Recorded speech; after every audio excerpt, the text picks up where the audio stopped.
Europe 1, 6h46, Thomas Soto. C'est le kiosque d'Europe 1 avec toutes ses plumes. Marion Calais pour les régions, Sophie Larmoyer pour Le Monde, Eva Rock devant la télé. Bonjour mesdames. Bonjour Thomas. Élection s'écrit au pluriel ce matin dans la presse. Il y a d'abord les nôtres, bien sûr, les législatives chez nous, premier tour dimanche. Elles inspirent Libération, qui a dessiné Emmanuel Macron en une et qui titre « La machine à gagner ». Contraste avec Aujourd'hui en France. Et cette interview de Nathalie Kosciusko-Morizet qui est un peu en mode sauf qui peut. La candidate de droite avait hérité d'une circonscription réputée imperdable pour son camp à Paris. C'était celle détenue jusque-là par François Fillon.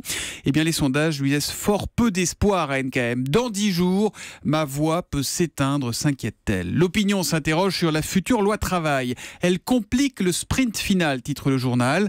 Ordonnance Macron licenciée sans entrave, s'indigne l'humanité. Le Figaro de son côté s'intéresse à une autre réforme promise par Emmanuel Macron. Hausse de la CSG, ce qui attend les contribuables. À l'exception des très hauts revenus, ceux qui gagnent plus de 33 500 € par mois, c'est quand même une niche. La réforme qui consiste à augmenter cet impôt de 1,7% en la compensant par une baisse des cotisations salariales devrait profiter à l'ensemble des salariés. En revanche, une majorité de retraités, en l'occurrence les 6 sur 10 qui touchent plus de 1 200 € de pension par mois, y perdront. À relever aussi dans le Figaro cette interview de Michel Sardou. Je pense qu'Emmanuel Macron ne sait pas tout, mais que ce qu'il sait, il le sait bien et que c'est déjà pas mal. Parce que celui d'avant, dit Sardou, autrement dit François Hollande, celui d'avant donc, il ne savait rien, mais se mêlait de tout. Bref, en gros, j'aime bien Macron. Je suis très content qu'il soit élu et on verra. Fermez les guillemets et fermez le banc. L'autre élection, donc, c'est celle qui se déroulera en Grande-Bretagne après-demain, législative là encore. Face au terrorisme et aux polémiques, CNews Matin se demande si Theresa May est en danger. Les enjeux du vote britannique qui font également la une des Échos. Un scrutin évidemment marqué par le terrorisme et ce tragique de répétition, comme le titre le gratuit 20 minutes. Marion Calais, 3-1 dans la presse quotidienne régionale à présent. Un couple de Poitevin parmi les victimes de l'attentat de Londres. Ils participaient à un voyage organisé par le Centre de la fonction publique territoriale. Ils ont été fauchés par la camionnette bélier sur le London Bridge. Tous deux sont hospitalisés, indique Centre Presse. Eux ont aidé l'an dernier près de 400 000 personnes. Les pompiers de Paris lancent une vaste campagne de recrutement, 800 postes à pourvoir selon le Parisien. Et puis l'autre match de Roland-Garros à la une de l'Est éclair, match entre deux représentants de l'Aube. D'un côté, Lacoste, porté désormais par Novak Djokovic, 2 milliards de chiffre d'affaires, 1000 emplois rien qu'à 3. De l'autre, le coq sportif, porté par Richard Gasquet, 108 millions de chiffre d'affaires, une centaine d'emplois à Romilly. C'est ça, c'est match un peu déséquilibré quand même. Est-ce que La Fontaine avait fait une fable, le coq contre le crocodile? Non, c'est pas. Vous savez pas comment ça se termine à la fin. L'histoire du jour, c'est celle d'une drôle de campagne, on va dire. D'un article assez drôle dans La Voix du Nord ce matin sur ces candidats qui rivalisent d'imagination pour faire connaître leurs idées. Il y a la candidate Europe Écologie Les Verts, d'Hénin Beaumont, Marine Tondelier, qui distribue des sachets de graines sur les marchés. Elle préfère au tract le pouvoir des fleurs. Lui joue les poils à gratter. Hugues Sion, candidat dissident face au FN à Lens, a édité des cartes de jeu à gratter pour faire parler de soi en dénonçant quand même le marketing politique. D'autres s'affichent sur les routes. Candidat UDI, pas en marche, mais marcheur. Bruno Ficheux sillonne à pied la 15e circonscription du Nord. Quant à Dunkerque, le centriste Denis Vinquier a investi dans une camionnette à ses couleurs, totalement floquée à son effigie. Elle est sa permanence de campagne, son bureau, sa salle de meeting aussi. Et elle le restera si je suis élu, promet-il. Voilà donc pour cette campagne. Je vous rappelle au passage que si vous voulez connaître le nom des candidats dans toutes les circonscriptions, donc près de chez vous, c'est très simple. Vous connectez sur europe1.fr, les 577 sont listés. Merci beaucoup Marion Calais. Tweet et retweet, Donald Trump persiste à mettre en cause le maire de Londres, ma chère Sophie Larmoyer. Il s'agit donc de Sadiq Khan et sa réaction après l'attentat de samedi soir. Oui, vous savez, le week-end dernier, le président américain avait taclé sévèrement le maire de Londres avec un tweet plutôt déplacé, lui reprochant d'avoir dit qu'il n'y avait pas de raison de s'alarmer. Des mots effectivement prononcés par Sadiq Khan, mais complètement sortis de leur contexte. Le maire avait indiqué aux Londoniens qu'ils allaient voir une présence policière plus importante dans les rues de la ville et que de ça, il ne fallait pas s'alarmer.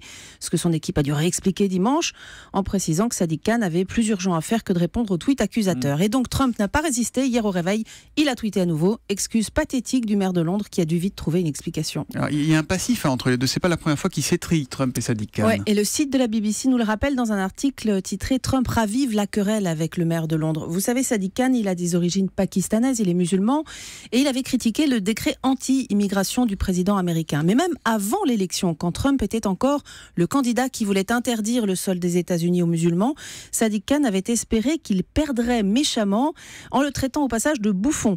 Le maire de Londres avait aussi déclaré que sur l'islam, Donald Trump était un ignorant. Le président avait répliqué en le défiant sur un test de QI. Vous voyez, c'est pas la grande entente.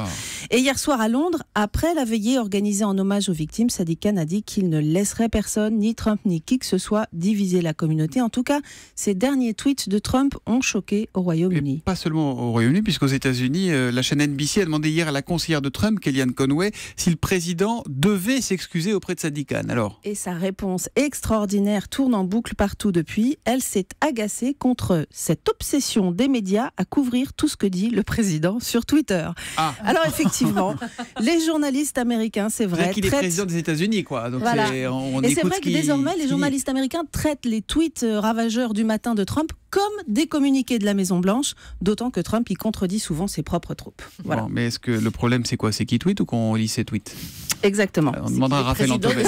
C'est ça, le problème, c'est ça. Vous avez raison, on va encore se faire allumer. Arrêtez tout de suite. Aïe, aïe, aïe, aïe. Intéressons-nous à un homme qui a triomphé aux États-Unis. C'est Jean Dujardin, de Loulou aux Oscars. C'est sur C8 à 21h, Eva. Oui, en 1997, Laurent Boyer, il était alors animateur de Graines de Star sur M6 et il recevait un jeune humoriste, un certain Jean Dujardin.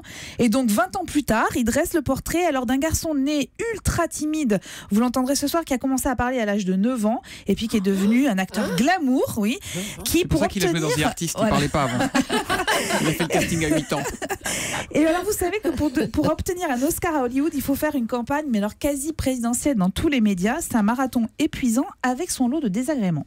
Moi, j'ai eu des menaces, par exemple, même pendant 6 mois. J'ai eu des menaces de mort. Et puis, tu as des coups de fil étranges avec des mecs qui disent « Go back to your country, get out, get out ». Et tu te dis « Mais c'est quoi? J'ai des menaces, j'ai des trucs... » Enfin, ça devient... c'est très étrange.